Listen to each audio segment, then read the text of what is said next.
ওসমান হাদির জানাজা শেষে সংসদ ভবনে ঢোকার চেষ্টা কিছু লোকের।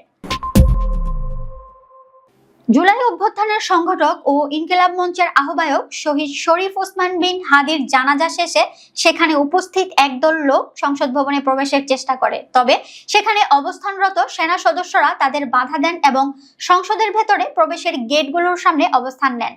বিবিসি বাংলা জানায়, বেলা 2:30টার দিকে এই ঘটনা ঘটে। এ সময় মাইকে সবাইকে সরে যাওয়ার আহ্বান জানাতে থাকেন সেনা সদস্যরা। তবে সংসদে প্রবেশের চেষ্টাকারীরা বেশ কিছু সময় ধরে সেনা সদস্যদের কর্ডনের সামনে দাঁড়িয়েছিলেন। পরে সেখান থেকে ধীরে ধীরে লোকজন সরে শাহবাগের দিকে যায় বলে জানিয়েছেন প্রত্যক্ষদর্শীরা।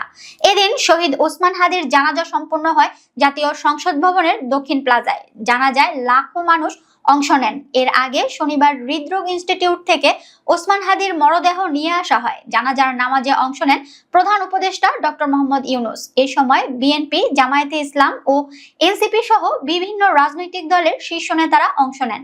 দেশের লাখো মানুষের শ্রদ্ধা ভালোবাসায় সমাহিত হয়েছেন জুলাই বিপ্লবী ও আধিপত্যবাদ বিরোধী ইনকিলাব মঞ্চের মুখপাত্র শহীদ শরীফ ওসমান বিন হাদি।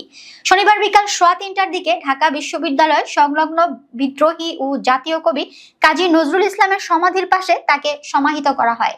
এদিকে ওসমান হাদির দাফনকে কেন্দ্র করে নজরুল ইসলাম সমাধি কমপ্লেক্সের আশপাশ এবং ঢাকা বিশ্ববিদ্যালয় এলাকায় কড়া নিরাপত্তার চাদরে আবৃত করা হয়েছে। ঢাকা বিশ্ববিদ্যালয়ের টিএসসি কেন্দ্রীয় মসজিদের সামনে এবং কাজী নজরুল ইসলামের সমাধির মূল ফটকের সামনে ব্যারিকেড দেওয়া হয়েছে।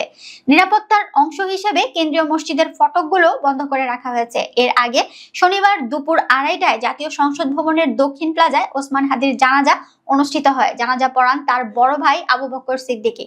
গত 12ই ডিসেম্বর নির্বাচনী প্রচারণাকালে রাজধানীর পুরানা পল্টনের বক্স কালভার্ট সড়কে চলন্ত মোটরসাইকেল থেকে দুর্বৃত্তরা রিকশায় থাকা ওসমান হাদিকে গুলি করে। পরে আশঙ্কাজনক অবস্থায় দ্রুত তাকে ঢাকা মেডিকেলে জরুরি বিভাগে নেওয়া হয়।